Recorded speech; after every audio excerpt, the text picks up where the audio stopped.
Well, how many of you guys have heard of Skittles? Anybody of you guys heard of Skittles? Okay. Hey, or how about Spree? Anybody have heard of Spree? Maybe, And so, I was in the ninth grade, and some of you have been there, and some of you are on your way there, but I was in the ninth grade, and I remember very clearly. So today I want to before we kind of dive into too much, I want you to know if one is good, I always have this impression that two is better, right? If one is good, two is better.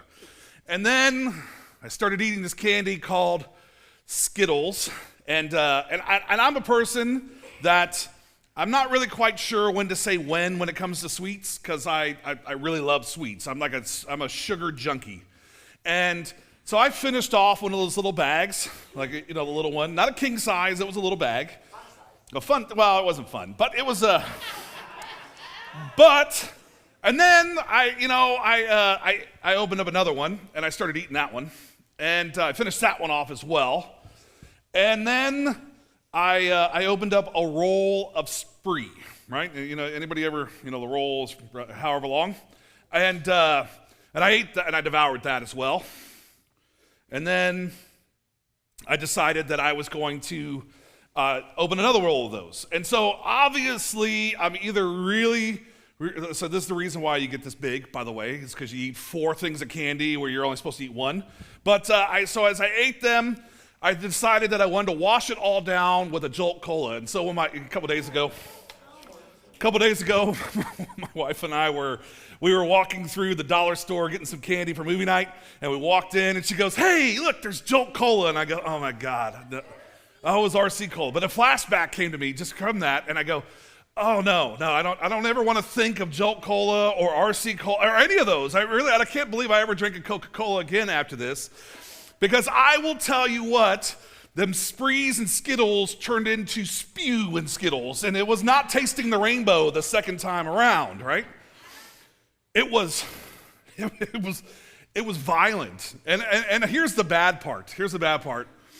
I will tell you, if you didn't know, I was a delinquent, and I was cutting school at that moment, and I was sitting in a Jack-in-the-Box when this all took place. I had a couple friends with me, and the friends were ordering food, and I was still consuming Sprees and Skittles and drinking a Jolt Cola, and when I vomited, I couldn't even make it to the bathroom.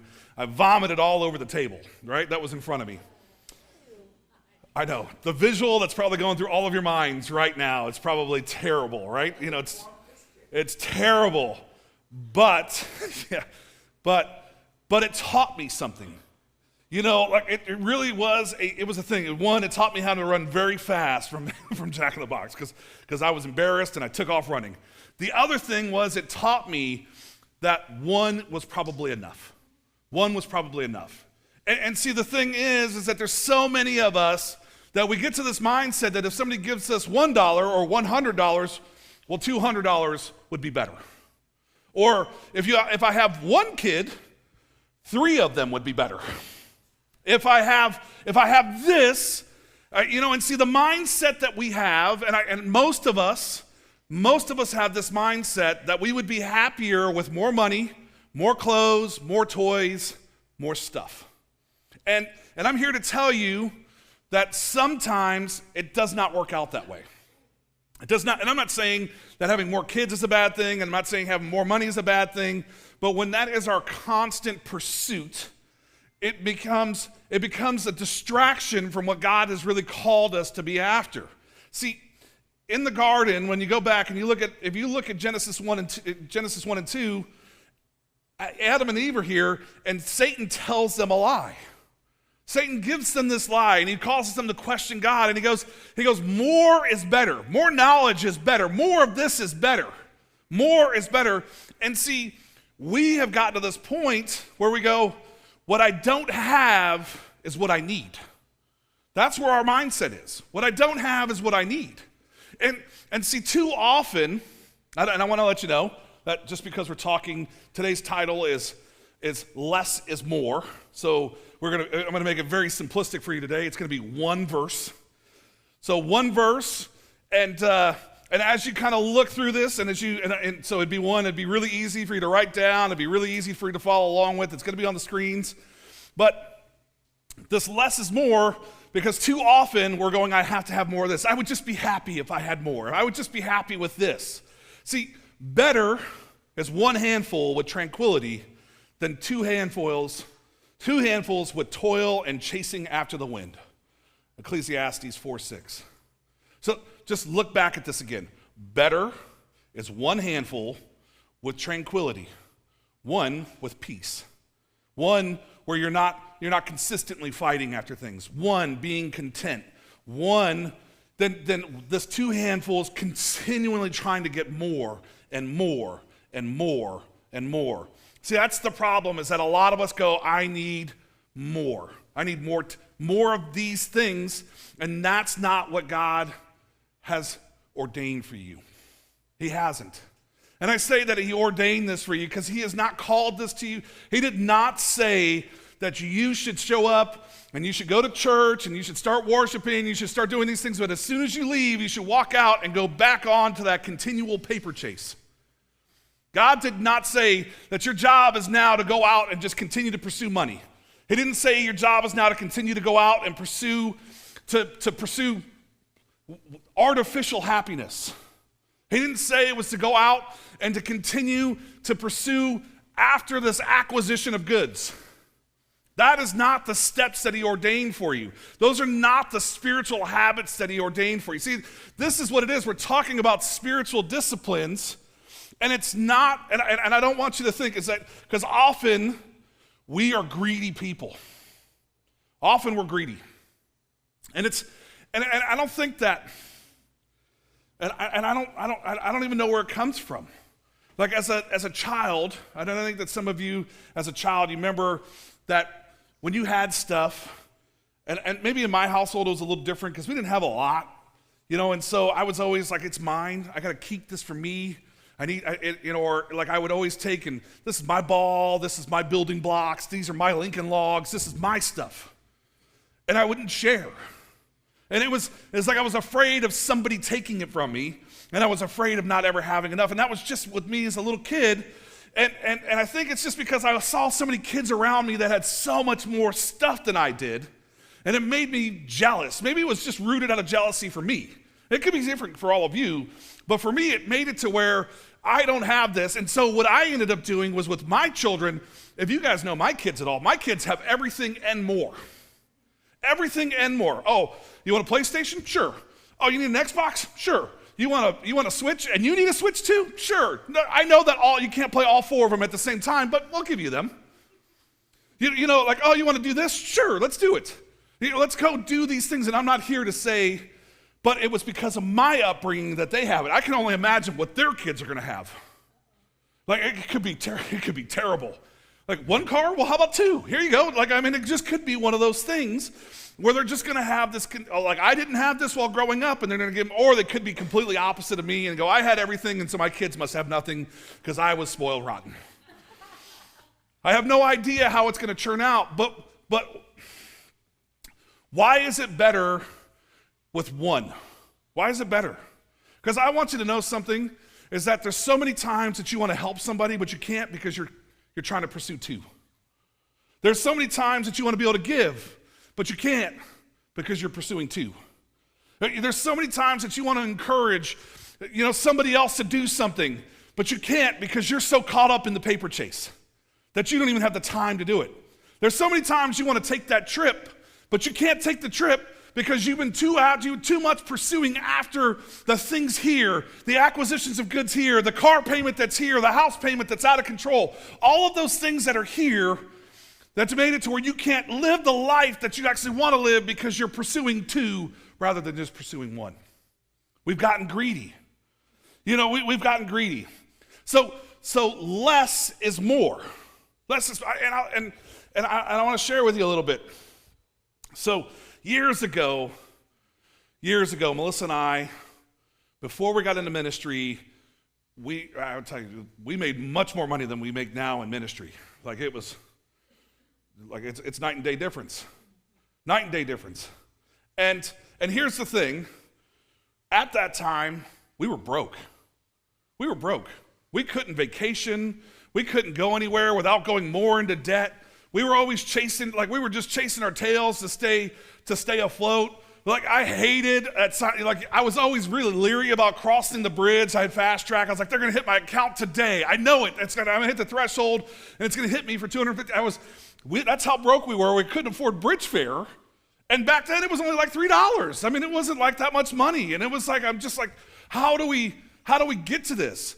Now, like I look at this and we make way less money and we do way more things together as a family. Now it's not saying that we have a bunch of money in the bank, but for stopping that acquisition, stopping that pursuit of money has made it to where we're able to vacation, we're able to do things with our family, we're able to go out and do things with our friends and not have this consistent going, oh man, what happens if they charge our debit card today? What does it look like? What happens? See, well, less is more. Less is more. But see, you have to have less of what doesn't matter. Less of what doesn't matter. So here's the question for you, and maybe you need to do something. Define what does matter in your life. Inside of your notes, I gave you a place to write down. Define what matters. So here's the question for you. Do friendships matter? Is your relationship with God, does that matter? What matters? What matters to you? If you can't define what matters to you, you'll continue to wander around trying to get more things because you're trying to fill this emptiness inside of your chest. You're trying to fill going, hey, I don't know what I'm after, so I'm just going to try and put as much as I possibly can into here, into my heart, trying to find what's going to give me fulfillment, but that's not probably what it is. See, for some people, like if you talk to my wife, what matters? Like if you have a conversation with her, she'd go friends, family, and beach, right? Friends, family, and beach. I mean, I'm simplifying because she would go, it's friends, family, God, beach, right? Or, well, God, friends, family, beach. That's where she would lay it. That's where she would be at. And probably God, family, friends, beach. But that's what, and so you sit there and you go, if that's what matters, does your spending reflect that? Does your finances reflect that? Does your how do you do things reflect that? Does how you act with other people? Does your Starbucks habit reflect that? Does your life look like that? Is it about God, family, friends, beach? And in our case, I would say it kind of does reflect that. It kind of does reflect that at our house. We put God first. Our families, I'll just tell you, something happens with the family, everything gets dropped and we're there. And then with your friends, she will drop everything to go hang out with a friend. She'll be like, cleaning? Nope, out, friends. Cleaning doesn't even make the priority list, by the way. And it's the same thing. And then you just add in beach, and she goes, do we go? She's like, oh, Hawaii? We're going. Let's go. See, the priorities are there. Look at your list. And if you're going, well, what's my list? Well, you can easily define it by just opening up your bank account. I know that you don't keep a checkbook anymore because nobody writes those. I would say look at your checkbook register, but that's not going to help you. Where you're spending your money is defining what you value. Where do you spend your money? How much money do you spend at Starbucks? How much money do you spend at the video game store? How much money do you spend wherever? How much money do you spend on movies, on whatever? Just look at what you value, and how you value things is based upon what you spend towards. So if you value taking care of other people, well, how much money are you actually spending on other people? If you value your relationship with God, what does that look like? Are you giving? Are you charitable? Are you taking care of other people around you? If you value your friends, just start looking at it. Define what matters in your life so that you can point your spending towards that and you can remove the greed from your life. This continual acquisition. Here's the thing. What I want you to do, and if you have this, then I don't want you to picture yourself with 3 months to live. Picture yourself with 3 months to live. I looked at this, I searched around on Google, I looked around, asked some people, what would matter? What would matter? God, relationship, kids. I'll tell you right now, not on anybody's list, not on a single person's list was money in the bank. Not a single person. Not a single person said, I need another pair of shoes. I gotta have another pair of shoes. Not another person said, I need an iPhone 15. Nobody said, it's time for me to go get a new leather sofa. I got 3 months to go. I need to go do this. Nobody ever says, you know what I need? With 3 months to live, I need to go get me a new car. I need a brand new model of what I'm driving now. Nobody says these things, right? Nobody ever goes, I need new countertops. I need more Instagram followers. I need some more trinkets. I need, and if it was my son, he would be like, I need to get to the next level in Pokemon Go or whatever it is. That's not what comes to mind, right? It's about, I need to go and see the world. I want to go and I want to have relationships with people. I want to make sure that my relationship is right with God. I want to make sure, just look. See, Jesus in your life does not consist of the abundance of your possessions. It just doesn't. The abundance of your possessions doesn't mean, well, Jesus is just he's just taking such good care of me. He's just doing these things. He's just making it to where I get to have all of this stuff. I love in Luke, he's talking to a rich man, and he tells the rich man, he goes, hey, you have to give up all of that in order to enter the kingdom of heaven. Because it's harder for a rich man to enter the kingdom of heaven than it is for a camel to go through the eye of a needle. Well, why? Because our priorities are so wrong at that point. The priority is more when we should be pursuing less. We should be pursuing less. We should be pursuing going, I need more time with Jesus and less time with possessions. I need more time with Jesus and less time trying to spend, more time with family and less time at work, be honest with you. More time with family and less time commuting. More time with all of these different things that you want more of. You want more of God, more of your relationships, more of your family, more of those things, but yet you're like, I've got to go get more money. We have to change that mindset. See, having less is actually living more. Less is more living. So number one, if you're following along, cut back. Cut back. I walked into a house that my great-great-grandfather built in 1890. And literally he came over from Ireland, settled in San Francisco, and the first thing he did is said, I need to build a house. And then he built it into 3 stories. It's on Alvarado Street. And so he builds this house. I walked into the house. Do you know that there's something that kind of stood out to me and I didn't recognize it at the time?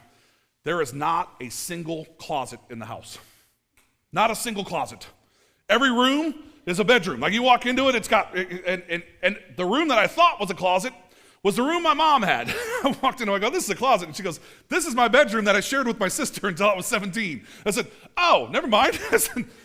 But that's how it was. You would walk in, there was no closets. And so I asked her, I said, what do you mean there was no closets? I had to ask my mom about it. She goes, we didn't have extra stuff to put in closets. We didn't have a whole bunch of stuff to just shove into closets. Now just think about this. At your house, how full are your closets? Could you open the door without stuff falling out? What about your garage? If you have a garage, what does that look like? How about this? How many of you have a storage? How many of you are paying public storage? One of those things. Anybody have a storage? Somebody has one out there, I'm sure of it. But here's the thing. Most of us, as we have storage, what we're doing is what's storage, $80 a month, something like that? We have a storage for 2 years. Obviously, just give or take. It's $960 a year at $80 a month for a year, 2 years. It's $1,920. $1,920, everything that's inside of that storage shed, you can buy all over again if you just save that money. I know. Mike, it doesn't account for the memories. You don't know what those memories are. They're in a box, and it says kitchen on the side of it. I remember packing that box. That's how it is. See, less is more. Now you walk into a house, there's walk-in closets, there's the garage, there's stuff up in the attic, there's stuff in a storage down the road. We have so much stuff. And we're trying to figure out, where can I put more stuff? Where can I put more things at? How do I get more organized? There's stores out there that are called the Closet Warehouse. You go there and they just teach you how to organize and sell you stuff so that you can put more stuff into your house. Cut back. Get rid of it. Start getting rid of stuff. See, if you had less stuff, you'd probably have more room for friends. Less stuff, more room for friends. Less stuff, more time with family because you're not trying to hide stuff in the closet to avoid them. Less stuff, more experiences. You want to live the life that God has called you to live? You want to be able to enjoy the life that God has called you to enjoy?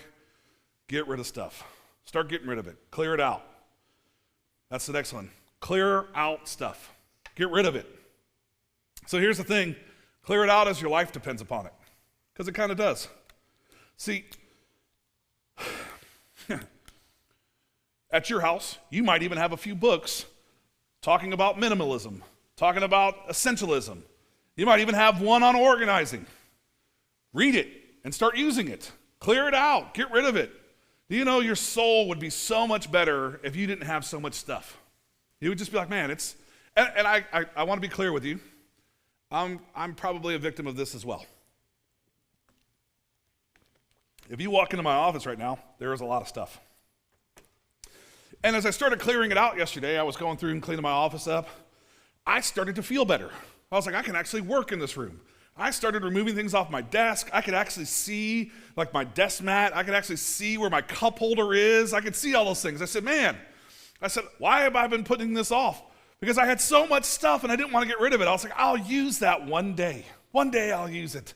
One day in the far, far distant future, I'm going to use that and it's going to work perfect. Let me just tell you, there's stuff that I bought years ago that I haven't used. It's just sat, and now it won't work because the batteries in it have permanently died. What are we doing? Clear out stuff. See, it's difficult for some of you. You didn't grow up with much. You didn't have anything, and you're afraid you might need it. You're sentimental, but you still have to clear out stuff. Too many of us are overwhelmed with stuff. And just give you an idea. How many of you have ever had this thing that happened? I was just talking to somebody outside about movies.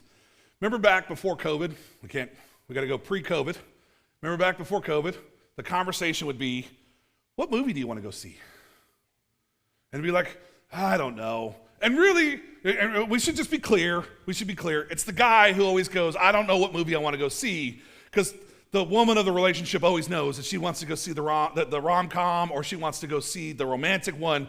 But the guy is like, I don't want to go see that, so I don't know what I want to see, but it wasn't that one.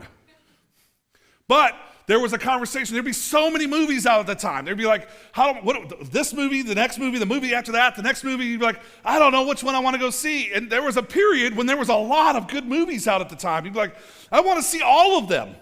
And then what would end up happening is that you wouldn't go at all because you just couldn't decide which one to go see. You'd be like, why don't we just go do dinner instead? And then you have a different conversation. Well, what would you like to eat instead? And she would go, I don't care, you pick. And then you pick something, and she goes, no, not that. Does this conversation sound familiar? Or how about this? I don't know. I don't know. Do you know, I have a friend of mine who lives down in there, and most of you have met him. His name's Cody. They live in a city. There's one store. One store. And so they go, hey, what store are you going to? Only one of them. I'm going to the store, the one in town. I asked him, I said, well, where do you guys go to pizza? The one pizza place that's 20 miles away. One. There's not a question if it's any good. It's the only pizza place, and so if we want pizza, we're going to that one. That's just how it is. It makes it to where it's a lot easier just to make a decision. When you go, where are we going to go eat? We're going to go to the one restaurant in town. They do pizza and they do Italian. We're going to eat there. Or the one store that's in town. Think about when you go here, anybody, if you live between the two Walmarts, I know the default is we go to Sassoon, but if you live between the two Walmarts, here's how it really goes. Which one are we going to go to? And you have to go, well, what do I need? Because is it behind cases at that one or is it there? And it becomes a decision about which Walmart you're going to go to. You're like, which one am I going to go to? Who am I going to run into at that one that I won't run into at the other one? Which one am I going to have to wait for employees? It makes it to where you're overwhelmed with the decision. You spend 30 minutes trying to decide for a 5-minute store run. It's just how it goes. You are overwhelmed with stuff. You're overwhelmed with decisions. You're overwhelmed with this. You have to give it up.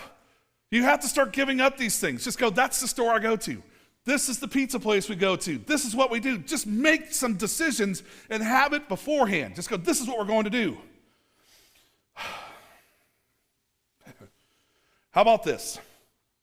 At your house, most of you just admitted that you have a closet full of stuff. That's probably too much. How about this? If you buy something, you get rid of something. You buy a shirt, you get rid of a shirt. You don't go, one day I'm going to fit in that again. Well, then you'll buy a new one at that point. And feel happy about it. I know that everything comes back, but I can promise you, your 1970s bell bottoms, they're not coming back. Go ahead and get rid of them. Move on. They're not back. Please. You walk in here with bell bottoms, I'm going to make fun of you. Ding dong, I know, that's how it's going to be. So, my life does not consist of an abundance of possessions. That's what you need to make this statement of. My life does not consist of an abundance of possessions. Get rid of it. How about this? How about, as we look at this and as we're out doing things and as we're trying to move forward, how about we pay off some debt? Let's pay it off. See, stress is bad. Just anybody in here? Anybody like being stressed out? Any hands? I see one. Nobody likes being stressed out. Like maybe you're like one of those people that's stressed out and you're like, I have to get this done, and that stress causes you to be more productive. That's how I am when I was in school. I was like, it's 11:50, this paper's due at 12. And then I'd be stressed out trying to get it done in 10 minutes. I could have thought about it a little bit beforehand. But we need to get better at paying off. Pay off your debt. Stress is bad. Your debt is bad. And the borrower or servant to the lender. That's what ends up happening. We are slave to the lender. So, anybody in here, does debt help you feel at peace? Do your monthly credit cards calm your soul? Oh man, I'm so calm. I love it. Thank you, Almighty Visa. Thank you, Almighty MasterCard. Does owing people bring you joy? I mean, I don't hear anybody saying yes to these, right? But does it bring you stress? Does it bring you worry? Does it bring you fear? Doesn't bring you fun, causes stress, but I will tell you what is fun is being debt-free. If you're debt-free, it's fun, because then when their money comes in, you get to go spend it. You get to go out and be like, hey, let's go out and buy something. Let's go out and do something. It's fun when you don't owe anyone. It's fun when you don't have to send Visa or MasterCard a payment. It's fun when you're just like, hey, it's taken care of. It's fun. It's fun when you make the last credit card payment. It's fun when you make the last car payment. It's fun when you have no student loan, and it's fun when you pay off your house. It is. And I tell you this because if you were to just start clearing out all of that, could you imagine if you had no debt? If you had no debt at all, and all you had to do was pay your housing expenses and your vehicle, your gasoline and stuff like that, could you imagine how much more freeing it would be? How much more income? How much extra income would you have? How much would you be able to do? See, better is a car that's paid off than a new one with massive payments. Better is to have a smaller house than to fight over who spent what money where. Better is to have financial margin to be able to help others than continuing to live in stress and continuing to be out on the edge of your finances. It just is. Less is more. Because I'll tell you, when you have less debt and you have more money in the bank, it makes it to where you can do a whole lot more. It doesn't mean that you don't have anything. I'm not saying, hey, you should just become a monk and not have a single thing. I'm not saying that at all. But what I am saying is, you might have really nice stuff, but you don't need to have tons of really nice stuff. You don't need to have 15 of those things. Better is a little of nice stuff that you own than a bunch of junk that owns you. We just have to start changing what we think about. Let's go back to this verse. Better is one handful with tranquility. Just one. Better is one handful with tranquility, with peace, without stress, without anxiety, without the stress of having to be on this continual pursuit, than 2 handfuls of anything, to be honest with you. I mean, just think about this. How much do you have that it's just come with turmoil And it just continues to come where you're just continuing to chase after it. And here's the thing, even once you get what you thought that you needed, you still want more. You still want more, and you want more of it. You're like, all right, I have this, now I want another one. I have this, now I need more of it. I have this, and it's just, all you're doing is literally chasing after the wind. The richest people in the world are not the ones that have the most. They're the ones that need the least. That's what it comes down to. You know, I was in, about 7 years ago, I was in the Philippines. And as I was there, I flew into Manila, and then we drove 4 hours south. And when I drove down there, I think I've shared this story a lot of times, and some of you are new here, and so I've shared it. But when we pulled into the city, we went to a city called Cavite. And as I pulled into the city, as I was riding when my plane had landed, it was 11 o'clock at night, and so we didn't get to the city until 4 o'clock in the morning. And the whole way down there, I was like a kid in amazement, staring out the window, looking at everything. I was just like, man, this is amazing. And I even made them stop at the 24-hour McDonald's on the way down there to walk in there, and I was just like, I want McDonald's in the Philippines, and there was no French fries, there was only rice. Kind of changed my opinion of the McDonald's there. I was like, rice, what? But when we got to the city that we were going to, and as we were pulling into the city, we were driving down the road, and they were like the driver kept swerving out to the other side of the road. He kept swerving and going back and forth, and I was like, man, did you get drunk as we were driving down here? What's going on? And then I could look out, and I could see little bumps in the road, and I was like, oh, he's just trying to have a nice little ride. And I told him, I said, dude, you can just run those things over. And he's like, those are kids, man. I can't run those over. And see, what was happening is that the city we were in, they were so poor, and the houses were so small that the families would have sometimes 6, 7, 8, 9, 10 kids. And they didn't have enough room in the house for all the kids to sleep. And so as they got to a certain age, 15, 16, whatever, they would send them out and tell them to go sleep on the street. And they would sleep on the street because it was warm, because it would suck up the heat all day long. And that's where they would sleep at. And I sat there, and I was like, wow, they must be so depressed. They must be so angry. They must be just like, they must have the desire for more. And then the first day I was there, I got up to preach at the church that I was serving at that day. And people came up, and they were just so excited and so happy. And the stresses of sleeping in the street, they didn't exist. And I brought it up to people, and they would go, what are you talking about? That's just normal. That's the normal thing. We don't need more. This is how things are here. This is what it is. And they didn't know any different. They didn't know that we had houses here. Well, they know because they have TikTok and YouTube and all that stuff. But they didn't see for them, it was so foreign. It was just like, oh, I don't care about that. This is what's normal here. And see, for us, what's normal to us is pursuing goods. What's normal to us is pursuing money. What's normal to us is actually living in this stress. What's normal to us is checking your bank account 2-3 times a day in order to see if you have any money so that you can go spend it. That's what's normal to us. It's scary. See, your life is too valuable for that to be your consistency. God, when He breathed life into you, it wasn't so that you would continue to chase after money. You have a calling that is too great to just continue to be on this constant acquisition of goods mindset. And see, God is too good for you not to go, I need more of Him and less of that stuff. We've just missed all of these things. See, and all we've gotten to and we've settled is wasting our life on meaningless things. That's where we've gotten to. We've lost the spiritual discipline of having less. This is what Paul says. Paul says, I'm just content with what God has given to me. This is what I have. And I know what it's like to have a lot. I know what it's like to have a little, but I'm just content. I'm content right here.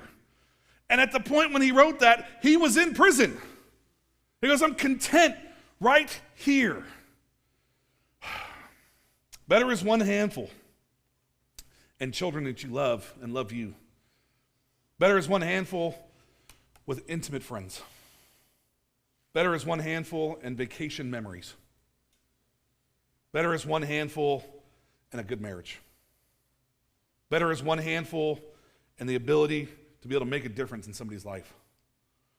Better is one handful and a passion for Jesus. Not a passion for money, not a passion for what stuff you have, how good your car looks, how good this looks, how good whatever it is. Having less stuff means having more time with others, means having to clean less stuff, means having to do less things, means having to work less because you just go, I have enough because God has given me all I needed. I'm content. God takes care of me. Guys, I would pray, and I pray for you now to have a shift in your mindset of what you are doing, what you're after, what you are trying to accomplish. God is trying to do something amazing through you and with you, but we have gotten into this consistent mindset of going, I need more, and I need more, and I need more.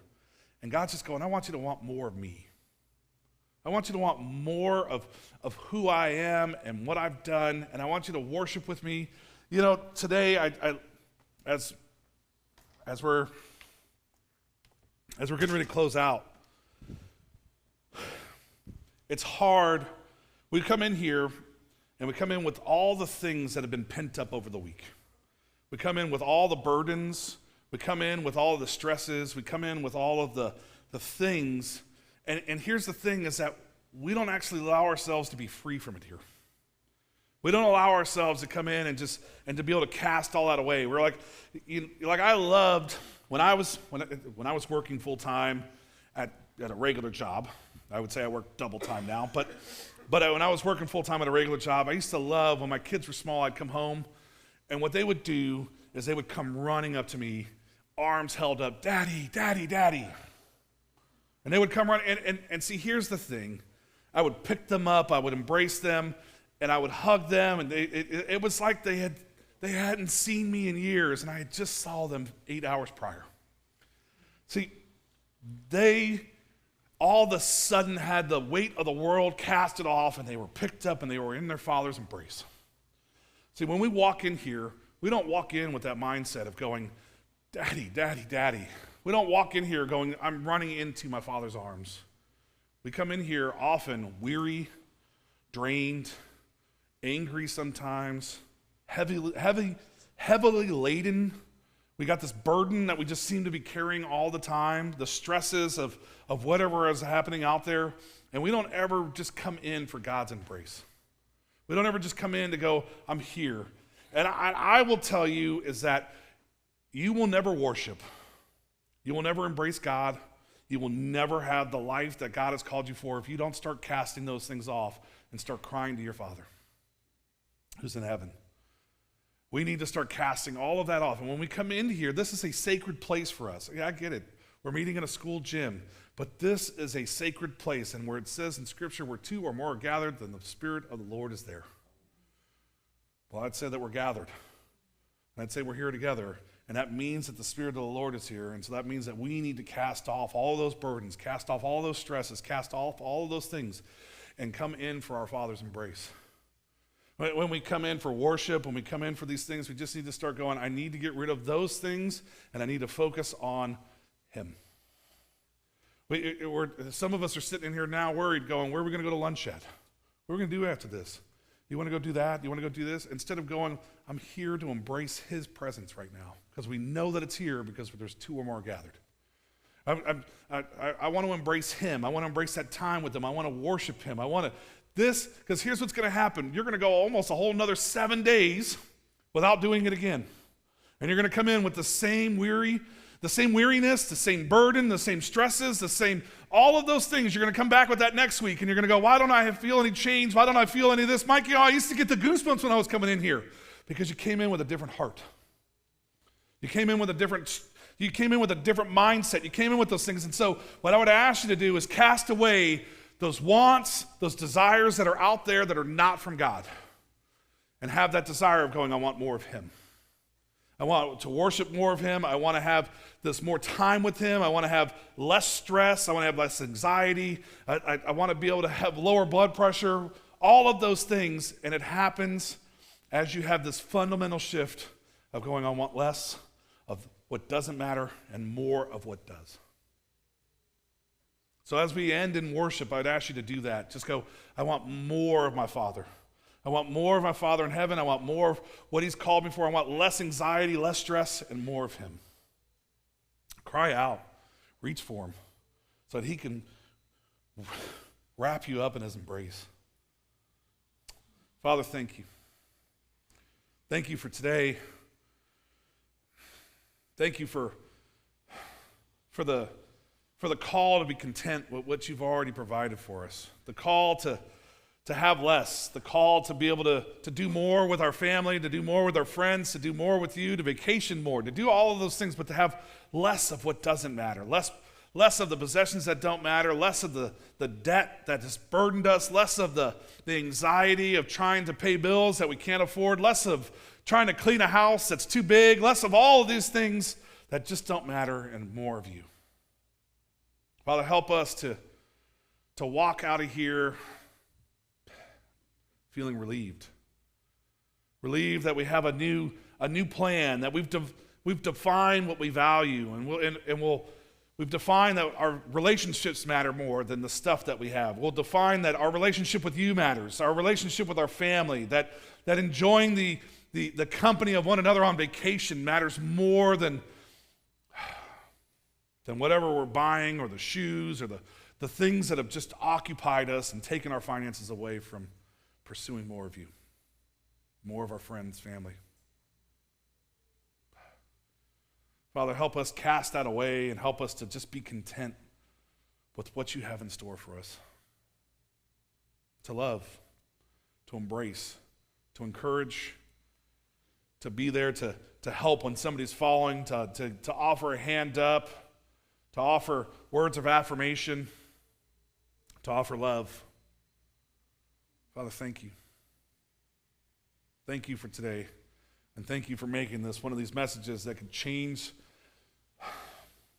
our future footsteps for the rest of our lives here on earth. Father, thank you. It's in Jesus' name that we pray. We all said, amen. Well, guys, I will tell you is I'm going to get back into sending you out with a mission. And that mission, number one, is start casting that stuff away. Get rid of stuff. Just get rid of it. You don't need it. There's a good rule of thumb. If you haven't used it in a year, you don't need it. And I know that if you're a guy that has a bunch of tools, it's a little different story. And the only reason why I say that is because you don't change the brakes all the time. You don't do those things, and you have specialty tools for that. But it really comes down to clothes. It comes down to all that stuff. If you haven't used it in a year, bless somebody else with it. Let them use it. Let them have it. Let them utilize it for that. The other thing that I would ask you to do is that I would ask you to find a time where you could cast away all that's holding you back from spending time with Jesus. Start making your time with Jesus a priority, to where the more that you have of him, the less that you need of other things. And so if you're not making a time that's set aside, then you're going to continue to try and fill your heart with things from out there, and it's not helping you. So what you have to do is you have to go, I have to already be full before I go into the world, before I get all this advertising, before I get bombarded with all of the things that are out there. I already have to be filled up, because there can't be any room for anything else to be poured into me, because I'm already so full of Jesus that none of that actually matters. So when you feel that you're susceptible to advertising or to the pressures of you have to have this, it probably means that you don't have enough Jesus. So spend some more time with Jesus in order to avoid some of that. So